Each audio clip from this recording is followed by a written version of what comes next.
What's going on, my friends? Welcome to the channel and thank you for watching. Today we have a lot of news to cover, so we're not gonna waste time here. We're gonna start by saying goodbye to Ancelotti, and Brazilians are gonna say welcome to Ancelotti because he's gonna join the Brazilian national team from May the 26th, 2025. So it's over. The most successful manager in the history of Real Madrid. I just don't understand the disrespect from the fans in the last few months. People feel entitled, but this man is absolutely a legend. I think it was just the end of a cycle. Nothing to do with the quality of the man. Good luck to him in Brazil. Hopefully, he can win the World Cup with Brazil. Let's see what's going to happen. Before we go any further, if you want to help your brother out, smash that like button. Subscribe to the channel. All the good stuff. This channel is for the people, by the people. Let's continue.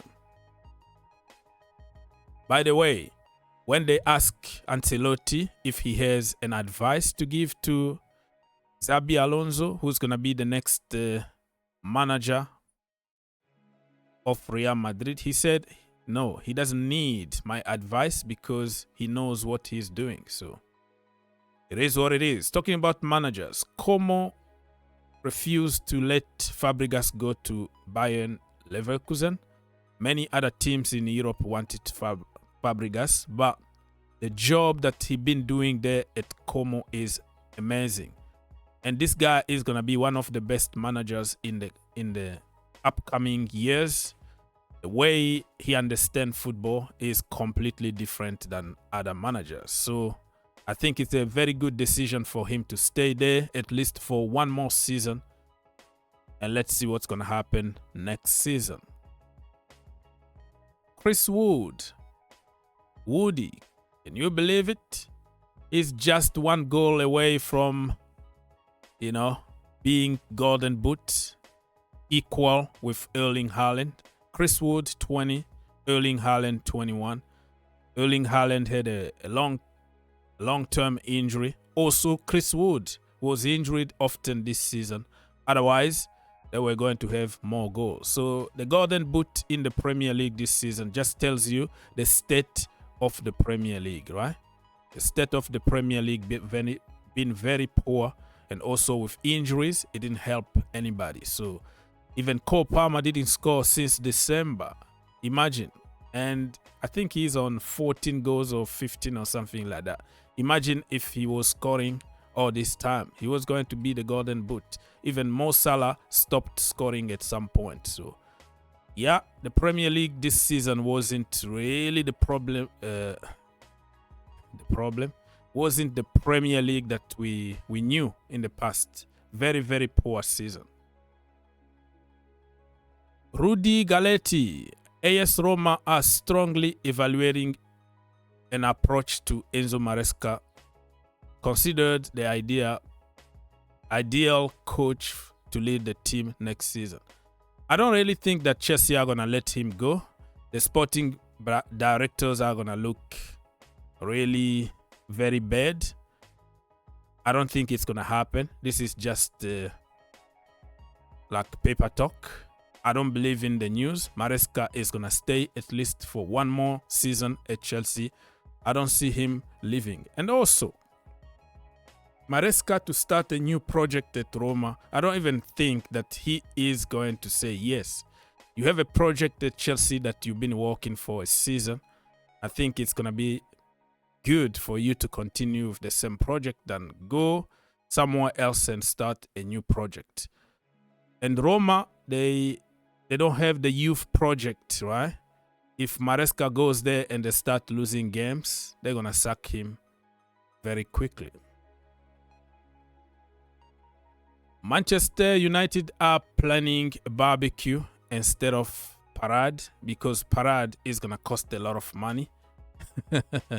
So they're still on cutting costs, but can you really blame them? They are in serious debt. They don't have money. So they have to cut whatever expenses it is to try to save some money.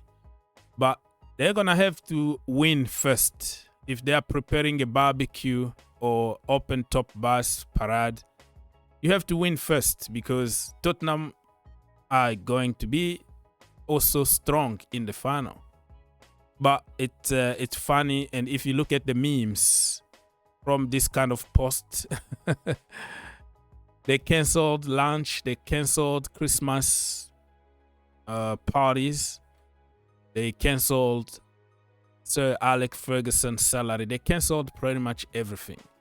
But if the team is doing good on the pitch, the fans are not gonna care that much. But when the team is not doing good and you keep on cutting costs, you're gonna be, under a lot of pressure from the fans.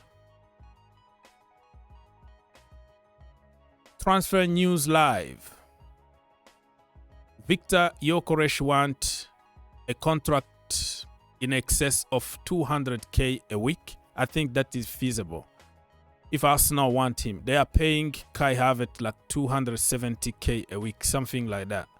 So why not give 200k to this killer so he can come in and score you goals? I think this is about fair price for somebody like Gyokeres. We don't know where he's heading next summer because it's still confusing. Some people said Arsenal are working on Gyokeres and also Sesko and other targets, but you never know. Let's wait and see what is going to happen. Do you like Manchester City new kit? Yeah, kind of a little bit different, but simple with that strip in the middle. It is what it is. Let me know in the comment section down below, because they already launched their kit 2025-2026. Many teams are gonna do it, so the players can wear the kit actually in the last game of the season, just to excite fans to go and buy. Dean Huijsen, the saga continues.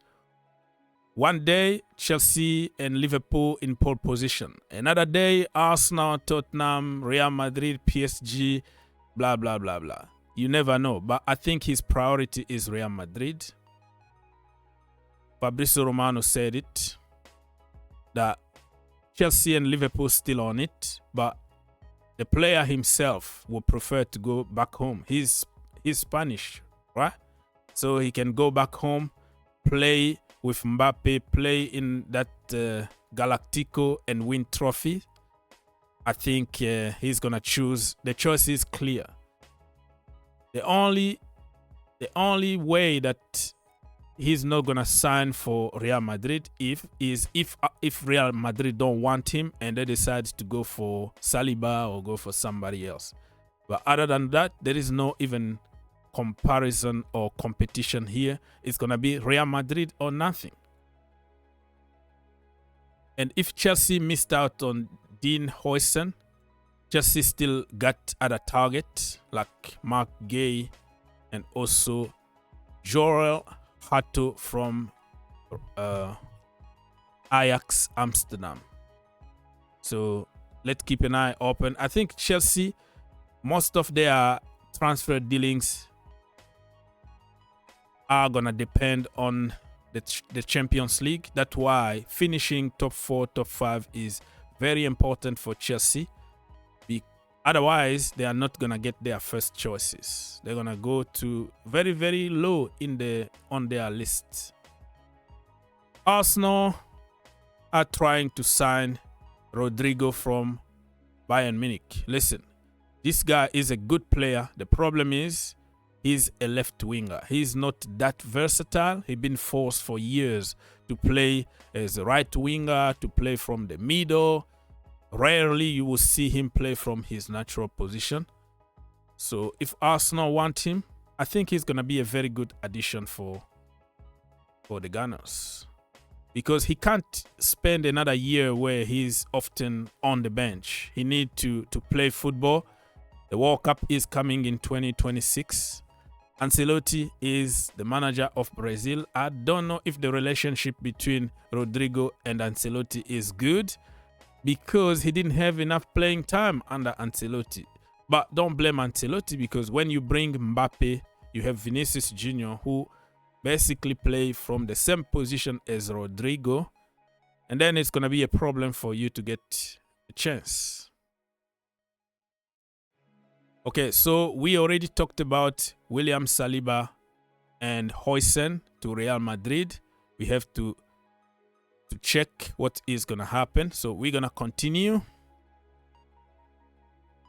Real Madrid agreed to a friendly match against Brazil national team in the Ancelotti deal.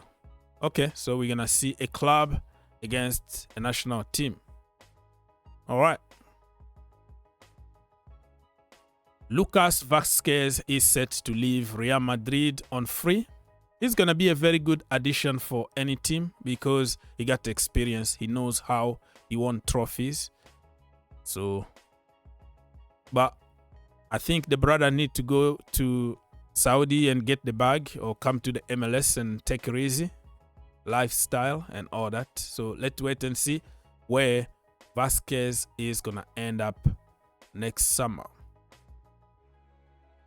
Manchester United are expected to pay 74 million plus 6 million in extra for Matheus Cunha. Look like the brother already agreed everything. It's been for a few months now that people have been speculating about Cunha to Manchester United. It's not yet until the Here We Go is out. Jeremie Frimpong, remember him? He's going to replace Trent Alexander-Arnold at Liverpool. I think this is a very good choice. Trent is very good going forward, crossing the ball. He's very, very good in attacking positions, but when it comes to defending, he's a little bit shaky. So I think Frimpong is going to be the balance that Liverpool always wanted. So very, very good choice. And he scored a lot of goals at Leverkusen. Now he's coming to the Premier League. Good luck to him. Okay. What do we have? What next? So we all know that Alonso is going to Real Madrid. Good luck to him because at Real Madrid, they don't have the same kind of patience than other teams got. So good luck to him, and he need to hit the ground running. The World Cup, everybody is going to be watching him. Everybody not everybody, but Real Madrid fans want to win the World Cup just to make themselves feel good for not winning the Champions League this season. So he's on the watch already, Alonso. He need to hit the ground running because, Real Madrid fans, they are not patient.